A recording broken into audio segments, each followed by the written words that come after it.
তো organic chemistry আসো। তো অর্গানিক কেমিস্ট্রি প্রথমে জানতে হলে আমাকে জানতে হবে এই মানব জীবনের সূচনা কিভাবে হয়। তো মানব জীবনের সূচনা এটা নিয়ে আলোচনা করেন বিজ্ঞানী সি উরি। এই জন্য উনি নোবেল প্রাইজ পান। তো এই সি উরি নোবেল প্রাইজ পান কারণ হচ্ছে তিনি মানব জীবনের সূচনা কিভাবে হয় সেটা বলে গেছেন। তাহলে এই মানব জীবনের সূচনা হওয়ার জন্য তিনি কতগুলো এলিমেন্টকে দায়ী করেন। যে পৃথিবীর শুরুতে যে এলিমেন্টগুলো ছিল হচ্ছে মিথেন, পানি, অ্যামোনিয়া এবং হাইড্রোজেন, এবং এগুলো থেকে তৈরি করা হয়েছিল হচ্ছে অ্যামিনো অ্যাসিড এবং অ্যালডিহাইড, এবং এই অ্যামিনো অ্যাসিড থেকে তৈরি হতো হচ্ছে প্রোটিন, কারণ প্রোটিনের একক হচ্ছে কি অ্যামিনো অ্যাসিড। আর অ্যালডিহাইড থেকে তৈরি হতো হচ্ছে কি গ্লুকোজ এবং সেলুলোজ। গ্লুকোজ হচ্ছে কি উদ্ভিদের যেটা জমা হয়ে থাকে বা উদ্ভিদের সঞ্চিত খাদ্য, যেটা অ্যাস্টাস নামে পরিচিত, একসময় অ্যাস্টাস তৈরি করে, আর মানবদেহে সেটা খাবার হিসেবে থাকে। আর সেলুলোজ হচ্ছে কি উদ্ভিদের কাঠামো হিসেবে কাজ করে, উদ্ভিদের যে বাইরের আবরণটা যেটা কাঠ বলি সেটা হচ্ছে কি সেলুলোজ। এবং তিনি বলতেছেন যে এই গ্লুকোজ, সেলুলোজ এবং প্রোটিন থেকে মানব জীবনের সূচনা। কিভাবে এই প্রোটিন, এই গ্লুকোজ, এই জিনিসগুলো পরবর্তীতে ডিএনএ স্ট্রাকচার, আরএনএ স্ট্রাকচারে অনেক ভূমিকা পালন করে। তো এটা হচ্ছে তোমরা উপরের লেভেলে গেলে আরও ক্লিয়ার হয়ে যাবা, বা আমরা আলোচনা করতে করতে হয়তো এই জিনিসগুলোতে চলে আসবো। তো আমরা এখন ডিটেলসে যাচ্ছি না, যে জাস্ট বলতেছে ডিএনএ আরএনএ হচ্ছে মানব জীবনের ব্লু প্রিন্ট, বা জিন হচ্ছে মানব জীবনের ব্লু প্রিন্ট, আর ব্লু প্রিন্টের জন্যই এই অর্গানিক মলিকুলগুলো কাজ করতেছে, যার কারণে বিজ্ঞানী সি উরি এই কথাগুলো বলার কারণে তিনি নোবেল পান।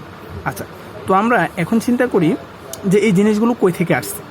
জিনিসগুলো আসার জন্য আমি মনে করি একটা উদ্ভিদ আঁকলাম, দেখো এটা এখন জীবন আছে। তো জীবন্ত অবস্থায় এটা রোগ প্রতিরোধ ক্ষমতা আছে, কোনো জীবাণু তাকে সহজে আক্রমণ করতে পারে না। যখন এটা মারা যাওয়ার পর এটাকে যে রোগ প্রতিরোধ ক্ষমতা ছিল সেটা নষ্ট হয়ে যাবে। নষ্ট হওয়ার পর বিভিন্ন ধরনের ডিকম্পোজাররা একে আসে আক্রমণ করবে। এই বিভিন্ন ধরনের ডিকম্পোজারগুলো মানে কি হচ্ছে বিভিন্ন ধরনের জীবাণু, যেটাকে বলা হয় মাইক্রো অর্গানিজম, যেগুলো একে নষ্ট করে দিবে, এবং নষ্ট করে দিন শেষে কিছু এলিমেন্ট বা কিছু অংশ রেখে দিবে, যেটা পরবর্তীতে বহু বছর ধরে মাটির ভিতর থেকে যাবে। সেটাকে বলতেছি আমরা জীবাশ্ম। তাহলে জীবাশ্ম মানে কি? জীবাশ্ম হচ্ছে জীবের অশ্ব বা জীবের পাথর। জীবাশ্ম হচ্ছে জীব যোগ অশ্ব বা জীবের পাথর। তো জীবের পাথর কি জিনিস? মানে জীবের যে অংশ বহুকাল ধরে অপরিবর্তিত থাকে, কোনো পরিবর্তন আসে না, সেটাই হচ্ছে জীবাশ্ম। যেমন মানুষ মারা গেলে মানুষের হাড্ডি থাকে, মানুষের হাড্ডি হচ্ছে মানুষের জীবাশ্ম। এরকম জীবের বা উদ্ভিদের জীবাশ্ম হচ্ছে উদ্ভিদের সার কাঠটা। আচ্ছা, এই জীবাশ্মগুলোতেই বলতেছে এই ধরনের বিভিন্ন এলিমেন্টস থাকে, বা বিভিন্ন গ্যাসীয় এলিমেন্টগুলো থাকে, মিথেনের মতন গ্যাসীয় এলিমেন্টগুলো থাকে, এবং যে গ্যাসীয় এলিমেন্টগুলো জ্বালানি হিসাবে কাজ করে। তাহলে এই জীবাশ্ম থেকে আসে জ্বালানি, তাই এই টপিকটার নাম দিচ্ছি আমরা জীবাশ্ম জ্বালানি। কথাটা বোঝা গেছে? আচ্ছা, তো এই জীবাশ্ম জ্বালানি থেকে কিভাবে বিজ্ঞানীরা অর্গানিক জিনিসটা নিয়ে আসলেন। আচ্ছা, তো আমরা যদি কোনো কম্পাউন্ডকে ভাগ করি তাহলে কম্পাউন্ডকে দুইভাবে ভাগ করতে পারি। একটা হচ্ছে যে ইনঅর্গানিক কম্পাউন্ড থাকে, যেটা বর্তমানে পৃথিবীতে মাত্র 1 লক্ষের মতো ইনঅর্গানিক কম্পাউন্ড আছে বা অজৈব পদার্থ। আর হচ্ছে অর্গানিক কম্পাউন্ড বা জৈব পদার্থ। পৃথিবীতে প্রায় 80 লক্ষের অধিক জৈব কম্পাউন্ড আছে। তো বিজ্ঞানীদের ধারণা এই জৈব কম্পাউন্ডগুলো জীবাশ্ম থেকে উদ্ভব হয়। তাহলে এই জৈব কম্পাউন্ডগুলো যে জীবাশ্ম থেকে উদ্ভব হচ্ছে, কারণ কি? কারণ জীবাশ্মের মধ্যে এক ধরনের জিনিস থাকে যেটাকে আমরা বলতেছি ভাইটালিটি বা ভাইটালিজম। জীবাশ্মের মধ্যে এক ধরনের জিনিস আছে ভাইটালিজম। এই ভাইটালিজমের কারণে এই জিনিসটা থেকে অর্গানিক কম্পাউন্ড তৈরি হয়। তো প্রশ্ন হচ্ছে ভাইটালিজম কি? মানে হচ্ছে এদের একটা সময় ভাইটাল জিনিস ছিল বা প্রাণ ছিল, এই প্রাণটাই ছিল ভাইটালিজম। তো সকল অর্গানিক কম্পাউন্ডের তৈরিতে এই ভাইটালিজম থিওরিটা কাজ করতো। তো ভাইটালিজম থিওরিটা দিয়েছেন বিজ্ঞানী বার্জেলিয়াস, এবং এই থিওরিটার নাম হচ্ছে ভাইটাল ফোর্স থিওরি বা প্রাণ শক্তি মতবাদ। তখন চিন্তা করা হতো যেসব জিনিসের প্রাণ ছিল বা প্রাণ আছে তাদের থেকে অর্গানিক কম্পাউন্ড তৈরি করা সম্ভব, না হয় সম্ভব না। তাই অর্গানিক কেমিস্ট্রিটা ভাইটালিজমের উপর ভিত্তি করে তখনকার চলতো, এবং বিজ্ঞানীরা সবাই বিশ্বাস করতো যে ভাইটাল ফোর্স থিওরির জন্যই অর্গানিক কম্পাউন্ড পাওয়া যায়। কিন্তু ঝামেলা বাজলো পরবর্তীতে। নাম হচ্ছে ফ্রেডরিক উইলার বা ফ্রেডরিক বোলার, জার্মান বিজ্ঞানী। ইনি একজন জার্মান বিজ্ঞানী। এমসিকিউতে আসতে পারে ওনার দেশ কোথায়। উনি অজৈব অ্যামোনিয়া সায়ানাইড নিয়ে কাজ করতেছিল। এটা হচ্ছে অ্যামোনিয়া সায়ানাইডের সংকেত। অজৈব অ্যামোনিয়া সায়ানাইড নিয়ে কাজ করার সময় উনি একটু তাপমাত্রা বেশি দিয়ে দিয়েছেন। একটু তাপমাত্রা বেশি দেওয়ার কারণে উনি যেই পদার্থটা, কাঙ্ক্ষিত পদার্থটা চেয়েছিলেন সেটা না পেয়ে তিনি পেয়ে গেছেন একটা জৈব ইউরিয়া। তাহলে ইনি অজৈব পদার্থ থেকে হঠাৎ করে জৈব পদার্থ তৈরি করে ফেললেন। তো ভাইটাল থিওরি অনুযায়ী হচ্ছে কি অজৈব পদার্থ থেকে কখনো জৈব বস্তু তৈরি হবে না, কিন্তু বিজ্ঞানী ফ্রেডরিক বোলারের মতে তিনি অজৈব পদার্থ থেকে জৈব ইউরিয়া তৈরি করে ফেলে সারা বিশ্বে একটা তাক লাগিয়ে দেন, এবং তখন থেকেই এই ভাইটাল ফোর্স থিওরি চাপা পড়ে যায় এবং বিজ্ঞানীদের মধ্যে নতুন ধারণা জন্ম নেয় যে না, জৈব বস্তু যে কোনো বস্তু থেকে বা যে কোনো পদার্থ থেকে সংশ্লেষণ বা তৈরি করা সম্ভব। তখন থেকেই জৈব বস্তু নিয়ে গবেষণা শুরু হয়ে যায় এবং খুব দ্রুত মাত্র 20 বছরের মধ্যে 20 লক্ষের অধিক জৈব বস্তু তৈরি করা সম্ভব হয় বা জৈব পদার্থ তৈরি করা সম্ভব হয়।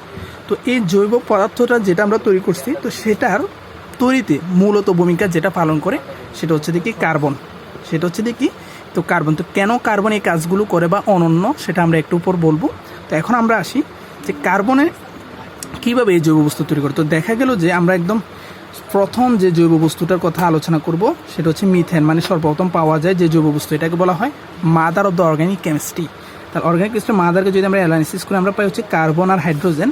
তো জৈব বস্তুকে তাই বলা হয় হাইড্রোকার্বন কেমিস্ট্রি। তাহলে হাইড্রোকার্বন কেমিস্ট্রি মানে কি, যেখানে হাইড্রোজেন থাকবে আর কার্বন থাকবে, তাই জৈব বস্তুর নাম হচ্ছে হাইড্রোকার্বন কেমিস্ট্রি বা হাইড্রোকার্বন রসায়ন। আচ্ছা, তাহলে এখন আমরা সংজ্ঞা কী দিব যে হাইড্রোকার্বন কেমিস্ট্রিকে জৈব রসায়ন বলে? না, শুধু হাইড্রোকার্বন যে জৈব রসায়ন এমন না, হাইড্রোকার্বন থেকে উৎপন্ন যৌগগুলো, মানে হাইড্রোকার্বন থেকে চেঞ্জ হয়ে নতুন কোনো জৈব যদি আসে সেটাও, ধরে করো আমি উৎপন্ন যৌগ লিখি, সেটাও অর্গানিক কম্পাউন্ড হবে। তাহলে উৎপন্ন যৌগ, তো কোনো বস্তু থেকে উৎপন্ন যৌগকে বলে ডেরিভেটিভস। তাহলে ডেরিভেটিভস, এটা মাথা রাখবা। তাহলে কোনো বস্তু থেকে উৎপন্ন যৌগ বলে ডেরিভেটিভস বা উৎপন্ন যৌগ। তাহলে হাইড্রোকার্বন থেকে উৎপন্ন যৌগগুলোকেও আমরা বলবো জৈব রসায়ন। তাহলে এখন জৈব রসায়ন কাকে বলবো বা অর্গানিক কেমিস্ট্রি কি, সেটা হচ্ছে যে হাইড্রোকার্বন এবং তার থেকে উৎপন্ন যৌগসমূহকে বলবো অর্গানিক কেমিস্ট্রি বা জৈব রসায়ন। এখন উৎপন্ন যৌগগুলোতে কি হাইড্রোকার্বন ছাড়া, মানে কার্বন আর হাইড্রোজেন ছাড়া কি নতুন কেউ আসতে পারে? তাহলে হ্যাঁ, নতুন কেউ আসতে, তাহলে নতুন কে কে আসতে পারে? তাহলে হাইড্রোকার্বন ছাড়াও অর্গানিকে যে যারা আসতে পারে তাদের আমরা একটা ছন্দের নাম মাধ্যমে মনে রাখতে পারি, নাম হচ্ছে হালিমে চফ 9। তাহলে হালিমে চফ 9, তার মানে অর্গানিক কেমিস্ট্রিতে কী কী কম্পাউন্ড থাকতে পারে?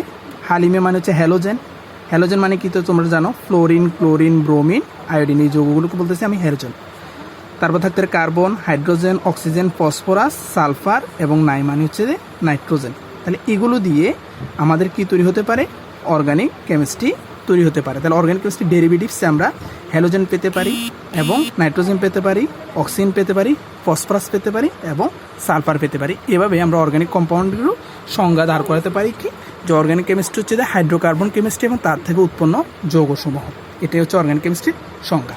আচ্ছা, এই অর্গানিক কেমিস্ট্রিতে যার ভূমিকা অনন্য, তাকে আমরা বলতেছি কার্বন। এবং প্রশ্ন হচ্ছে কেন কার্বন, অন্য কেউ নয় কেন? এর প্রধান কারণ হচ্ছে কার্বনের নিজস্ব কিছু স্পেশালিটি, কার্বনের নিজস্ব কিছু বৈশিষ্ট্য আছে। তো বৈশিষ্ট্য কী কী? 1 নম্বর বৈশিষ্ট্য হচ্ছে দেখি চতুর্যোজ্যতা।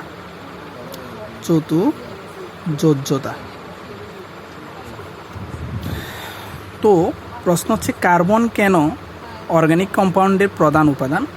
আমি যদি একদম সংক্ষেপে বলি, কার্বন এবং হাইড্রোজেন এর মধ্যে তড়িৎনতার পার্থক্য খুব কম। কার্বন হচ্ছে 2.5, হাইড্রোজেন হচ্ছে 2.1।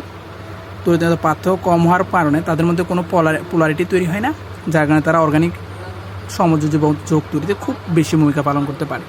আচ্ছা, আরেকটা কারণ হচ্ছে কি, কার্বন এবং হাইড্রোজেনের মধ্যে কার্বনের কিছু স্পেশাল প্রপার্টিস আমরা দেখি, সেটা হচ্ছে দেখি চতুর্যোজ্যতা, ক্যাটিনেশন ধর্ম, সমানতা এবং পলিমারকরণ, জিনিসগুলোকে আমরা এখন বলতেছি। এই 4টা স্পেশালিটির কারণেই অর্গানিক কম্পাউন্ডে 80 লক্ষের অধিক অর্গানিক প্রোডাক্ট আমরা তৈরি করতে পারি। 80 লক্ষের অধিক। তাহলে কি কি স্পেশালিটি? প্রথম বললাম কি চতুর্যোজ্যতা, মানে কার্বনের যোজনী হচ্ছে 4। চতুর্যোজ্যতা হচ্ছে কার্বনের যোজনী 4, তার মানে কার্বনের 4টা হাত বিদ্যমান। এই 4টা হাতের কারণে সে একটা যৌগ তৈরি করে ক্ষান্ত থাকে না, সে এক হাত দিয়ে আরেকজনকে ধরার চেষ্টা করে। এই চারটা হাত এরকম চারজনের সাথে সে বন্ধন তৈরি করতে পারে। এই চারটা হাত দিয়ে চারজনের সাথে বন্ধন তৈরি করে সে কী তৈরি করলো? চতুর্যোজ্যতা প্রদর্শন করলো। অধিক হাতের কারণে সে অধিক পরিমাণ যৌগ তৈরি করতে পারে, সহজ কথা সেটা, যার কারণে তার চতুর্যোজ্যতার কারণে সে অধিক পরিমাণ যৌগ তৈরি করতে পারে। দ্বিতীয় ফর্মুলা হচ্ছে তার ক্যাটেনেশন ধর্ম। ক্যাটেনেশন, তো ক্যাটেনেশন কথাটা আসছে ক্যাটেনা থেকে। ক্যাটেনা মানে হচ্ছে শিকল, তার শিকল ধর্ম। তো সে কী করে? সে একটা শিকল ধর্ম দেখায়। সে নিজে মনে করে তৈরি করলো, সে শিকলের মাধ্যমে আরেকজনকে তৈরি করলো, তার এই ধর্মটা আছে, সে একজনের সাথে আরেকজন যুক্ত করে দেয়, একজনের সাথে আরেকজন যুক্ত করে সে এই শিকল ধর্মটা দেখাতে পারে। এই শিকল ধর্ম দেখাতে পারে বলে সে অধিক পরিমাণ যৌগ তৈরি করতে পারে। সে শিকল ধর্মের মাধ্যমে কারোর সাথে বাইন্ড করে ফেলতে পারে। শিকল ধর্মটা সে এভাবে সরল আকারে দেখাতে পারে, শিকল ধর্মটা সে এভাবে বৃত্ত আকারে দেখাতে পারে, আবার শিকল ধর্মটা সে বিভিন্ন ব্রাঞ্চ আকারে দেখাতে পারে। মনে করো শিকল ধর্মটা এভাবে উঠে, এভাবে এসে, এভাবে এসে, এভাবেও দেখাতে পারে। যে কোনোভাবে সে শিকল ধর্ম প্রদর্শন করতে পারে। শিকল ধর্মের জন্য সে অধিক পরিমাণ যৌগ তৈরি করে নিতে পারে। দেন হচ্ছে যে সমানতা। তো সমানতা কি? আমরা জানি গাঠনিক সংকেত ভিন্ন থাকবে কিন্তু আণবিক সংকেত একই থাকবে, তাকে বলতেছি আমরা সমাণু। এটা আমরা অলরেডি পড়ে আসছি যে আণবিক সংকেত একই, গাঠনিক সংকেত ভিন্নকে বলা হয় সমাণু। তো এই সমানতার কারণেও কার্বন অধিক পরিমাণ যৌগ তৈরি করতে পারে, মানে নতুন নতুন যৌগ নাম হয়ে যায়। যেমন আমি মনে করো একটা যৌগ লিখলাম C5H12, এটার নাম হচ্ছে প্যান্টেন। C5H12 এটার নাম প্যান্টেন কীভাবে বলবো আমরা নামকরণ অংশে দেখব। এটার নাম হচ্ছে কি? প্যান্টেন। তো এটাকে আমি কি কি ফর্মুলা লিখতে পারি? দেখো C5H12কে আমি যদি লিখি তাহলে লিখতে পারি CH3 CH2 CH2 CH2 CH3, এই একটা ফর্মুলা, 5টা কার্বন। লিখতে পারি CH3 CH2 CH3 CH2 CH3, এই ফর্মুলা লিখতে পারি।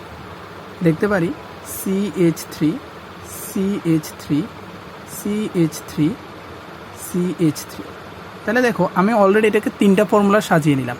তাহলে দেখো এটার নাম হচ্ছে প্যান্টেন, এটার নাম হচ্ছে বিউটেন, এটার নাম হচ্ছে প্রোপেন। আমি এখনও অর্গানিকের যেহেতু নামকরণ পয় নাই, তাই আমি পুরো নাম বলতেছি না, জাস্ট মেইন নামটা বলে যাচ্ছি। তাহলে দেখো একই সংকেতের 3টা নাম, তার মানে 3টা কম্পাউন্ড তৈরি। এরকম তার সমানতা ধর্মের কারণে সে লাখ লাখ যৌগ তৈরি করে নিতে পারে। সমানতা প্রপার্টিজ, সংকেত একই কিন্তু যৌগের নামটা ভিন্ন হয়ে যায় এবং প্রপার্টিসও ভিন্ন হয়ে যায়, যার কারণে নতুন নাম চলে আসে। তাহলে আমরা এখান থেকে মাথা রাখবো কি? সমানতার জন্য সে অধিক পরিমাণ যৌগ তৈরি করতে পারে। দেন এবার আসো পলিমাকরণ। এখন আসো পলিমাকরণ। তো পলিমাকরণ জিনিসটা কীভাবে আসছে? পলি মানে হচ্ছে বহু, আর মার হচ্ছে অণু, মানে বহু অণু একত্রীকরণকে বলা হয় পলিমাকরণ। যেটাকে আমি যদি আরেকটু সুন্দরভাবে বলি যে বহু মনোমার, মনোমান হচ্ছে এক, যুক্ত হয়ে পলিমার তৈরি করবে, এই প্রক্রিয়ার নাম হচ্ছে পলিমাকরণ। যে মনোমার মানে হচ্ছে এক, মনোমানই এক, তাহলে অনেকগুলো মনোমার মিলে কতগুলো পলিমার তৈরি করবে। মনে করো আমি একটা মনোমার লিখলাম ইথিন C2CH2CH2, এটার নাম হচ্ছে ইথিন। মনে করো আমি N সংখ্যক মনোমার লিখলাম, এই N সংখ্যক মনোমারকে আমি বিভিন্ন উপায়ে, ধরো উপায়ের নাম বলে দিলাম যে উচ্চ চাপ উচ্চ তাপে, উচ্চ চাপ উচ্চ তাপে। তো চাপ হচ্ছে প্রায় 1200 atm এর মতো চাপ অক্সিজেনের উপস্থিতিতে। তো আমি যদি এটাকে অধিক পরিমাণ মনোমারগুলোকে আমি যদি চাপ তাপ দিই, তখন এগুলো পলিমার তৈরি করে দেবে। মনোমারগুলো এই ফর্মুলা চলে আসবে এবং একটা একটা মনোমার, এখানে অনেকগুলো আলাদা আলাদা মনোমার ছিল, যখন আমি তাপ চাপ দিব এই মনোমারগুলো যুক্ত হয়ে যাবে, মনোমারগুলো একটার সাথে আরেকটা এরকম লেগে যাবে, তখন নতুন একটা কম্পাউন্ড হয়ে যাবে পলিমার। তাহলে আমি এখানে যে কম্পাউন্ড লিখলাম দেখো, এটার নাম হচ্ছে ইথিন। ইথিনের কি লিখলাম? পলিমার, তার নাম কি? পলিইথিন। নাম কি? পলিইথিন, মানে হচ্ছে দেখি পলিথিন। পরীক্ষা আসতেও পারে ইথিনের পলিমার কি? পলিথিন। তাহলে আমরা এখানে পলিমারকরণের মাধ্যমে অনেক মনোমারকে একসাথে করে আমরা পলিমার তৈরি করে ফেলতে পারি, যার কারণে কার্বনের এত পরিমাণ প্রপার্টিসে থাকার কারণে কার্বন অধিক পরিমাণ যৌগ তৈরি করতে পারে। আচ্ছা, কার্বনের আরেকটা স্পেশালিটি হচ্ছে যে সংকরায়ন। সংকরায়ন কি জিনিস তোমরা হয়তো অনেকে এখন ক্লিয়ার না, জাস্ট আমি এখানে একটু বলে দিই যে সংকরায়ন মানে হচ্ছে দেখি কার্বনের মধ্যে একক বন্ধন, কার্বন নিজেদের মধ্যে দ্বিবন্ধন এবং কার্বন নিজেদের মধ্যে ত্রিবন্ধন, এই একটা প্রপার্টিস কার্বন দেখাতে পারে। কার্বন নিজেদের মধ্যে কার্বন কার্বন একক বন্ধন তৈরি করে, নিজেদের মধ্যে কার্বন কার্বন দ্বিবন্ধন তৈরি করে এবং সর্বোচ্চ কার্বন কার্বন ত্রিবন্ধন তৈরি করে। তো কার্বন নিজেদের মধ্যে এরকম প্রপার্টিজ দেখার কারণেও কার্বন এক এক জায়গায় এক এক নামে পরিচিত হয়। যখন কার্বন একক বন্ধন হয় তখন তার নাম থাকে হচ্ছে অ্যালকেন, যখন কার্বন দ্বিবন্ধন হয় তখন তার নাম হচ্ছে অ্যালকিন, যখন কার্বন ত্রিবন্ধন হয় তখন তার নাম হয়ে যায় অ্যালকাইন। তো আমরা অ্যালকিন অ্যালকাইন অ্যালকাইন কী জিনিস পরবর্তীতে জানবো, জাস্ট আমি এখানে সূচনাতে বলতেছি আর কি। তো এই প্রপার্টিসটার কারণে কার্বন কী করতে পারে, অধিক পরিমাণ যৌগ তৈরি করতে পারে, বিভিন্ন জায়গায় বিভিন্ন নামে পরিচিত হয়ে যেতে পারে। তো অ্যালকেনের যে সংকরায়ন থাকে সেটার নাম হচ্ছে sp3, জাস্ট এটা মাথায় রাখো, কীভাবে আসছে আমরা পরে দেখব। অ্যালকিনে থাকে হচ্ছে sp2 এবং অ্যালকেনের সংকরায়নের নাম হচ্ছে sp। আচ্ছা, এখন এবার আসো আমরা যদি তাহলে বুঝে গেলাম যে অর্গানিক কম্পাউন্ড কী জিনিস এবং অর্গানিক কম্পাউন্ডে কার্বনের ভূমিকা। এখন আসো এই অর্গানিক কম্পাউন্ডটা যেখানে কার্বনই প্রধান, সেখানে যদি আমরা ভাগ করি সেটাকে আমরা কীভাবে ভাগ করতে পারি। তাহলে আমরা অর্গানিক কেমিস্ট্রিকে যদি ভাগ করি, অর্গানিক কেমিস্ট্রিকে ভাগ করলে আমরা দুই ধরনের যৌগ পাবো। এক ধরনের যৌগের নাম হচ্ছে অ্যালিফেটিক যৌগ, এক ধরনের যৌগের নাম হচ্ছে অ্যালিফেটিক, আর যৌগের নাম হচ্ছে অ্যারোমেটিক। অ্যালিফেটিক আর একটা নাম হচ্ছে অ্যারোমেটিক। এখন দেখো এই অ্যালিফেটিক যৌগগুলোকে আবার আমরা দুই ভাগে ভাগ করি। এক ধরনের অ্যালিফেটিক হচ্ছে যারা মুক্ত শিকল থাকে, মানে তাদের মধ্যে ক্যাটায়নেশন ধর্মটা মুক্ত থাকে। আরেক ধরনের অ্যালিফেটিক হচ্ছে বদ্ধ থাকে। আচ্ছা, তো আমরা এই লেভেলে মুক্ত শিকল নিয়ে মূলত আলোচনা করব। তো মুক্ত শিকলগুলোকে আবার আমরা দুই ভাগে ভাগ করব। মুক্ত শিকলগুলোকে দুই ভাগে ভাগ করব। এক ধরনের মুক্ত শিকল হচ্ছে সম্পৃক্ত যৌগ তৈরি করে, এক ধরনের মুক্ত শিকল অসম্পৃক্ত যৌগ তৈরি করে। আমরা আলোচনা করব সম্পৃক্ত অসম্পৃক্ত কী জিনিস। তো সম্পৃক্ত যৌগগুলো হচ্ছে অ্যালকেন, সম্পৃক্ত যৌগগুলো হচ্ছে অ্যালকেন, আর অসম্পৃক্ত যৌগগুলো হচ্ছে কি অ্যালকিন। সম্পৃক্ত হচ্ছে অ্যালকেন আর অসম্পৃক্ত অ্যালকিন এবং অ্যালকাইন। এ হচ্ছে আমার অ্যালিফেটিক যৌগ, যেখানে অর্গানিক কম্পাউন্ডের ক্লাসিফিকেশন। এটা অনেকভাবে ক্লাসিফিকেশন করে, যে দিন শেষে কথাগুলোই আসবে। আর বদ্ধ শিকলগুলোকে বলা হয় বিভিন্ন রিং স্ট্রাকচার তৈরি করে এরা। মনে করো আমি একটা রিং স্ট্রাকচার আঁকি, এটা একটা রিং স্ট্রাকচার আঁকলাম। তো এই রিং স্ট্রাকচার হচ্ছে সাইক্লোপ্রোপেন। তো বদ্ধ শিকলের নামের সাথে একটা কথা আসে, নাম হচ্ছে কি সাইক্লোপ্রোপেন, নাম হচ্ছে কি সাইক্লোপ্রোপেন। আচ্ছা, এখন আসো মেন কথা, প্রোপেন কেন এখানে 3 কার্বন, তাই এখানে নাম হচ্ছে কি প্রোপেন, এটা একটা অ্যালকেন। অ্যারোমেটিককে কীভাবে ভাগ করবো, তো অ্যারোমেটিকটিও সেম, দুই ভাগে ভাগ করবো আমরা। প্রথমে এক ধরনের অ্যারোমেটিক আছে হচ্ছে দেখি তাদের মধ্যে কার্বন হাইড্রোজেন ছাড়া কেউ নেই, এদেরকে বলা হয় হোমোসাইক্লিক যৌগ, হোমোসাইক্লিক যৌগ। আর এক ধরনের অ্যারোমেটিক আছে হচ্ছে তাদের মধ্যে কার্বন হাইড্রোজেনের পাশে অন্য কেউ থাকতে পারে। অন্য কেউ কারা, তো আমরা একটু আগে বললাম যে হালিমের চপস নাই সে তারাই, তাহলে তাদেরকে বলা হয় হেটারোসাইক্লিক যৌগ। তাহলে হেটারোসাইক্লিক যৌগ। তো হোমোসাইক্লিক যৌগগুলোকে বলা হয় সম আকৃতির যৌগ, এখানে অন্য কেউ থাকে না। তো এরা যেমন বেনজিনের, তুমি চিন্তা করো বেনজিনে কার্বন এবং বেনজিনে কার্বন হাইড্রোজেন ছাড়া আর কেউ নেই, এটা হচ্ছে হোমোসাইক্লিক। আর হেটারোসাইক্লিক হচ্ছে এখানে কার্বন হাইড্রোজেন ছাড়া অন্য কেউ থাকতে পারে। যেমন আমি যদি বলি পিউরান, এখানে নাইট্রোজেন থাকে, পিউরানে কি থাকে, নাইট্রোজেন থাকে কার্বন হাইড্রোজেনের পাশে। আচ্ছা, আমি যদি বলি তারপর হচ্ছে যে সরি এটা পিউরানে থাকবে অক্সিজেন আর পিরিডিনে থাকে নাইট্রোজেন। আচ্ছা, তাই আমি পিউরানটা একটু সংকেত যদি আঁকি, দেখবে এটা হচ্ছে পিউরানের ফর্মুলা।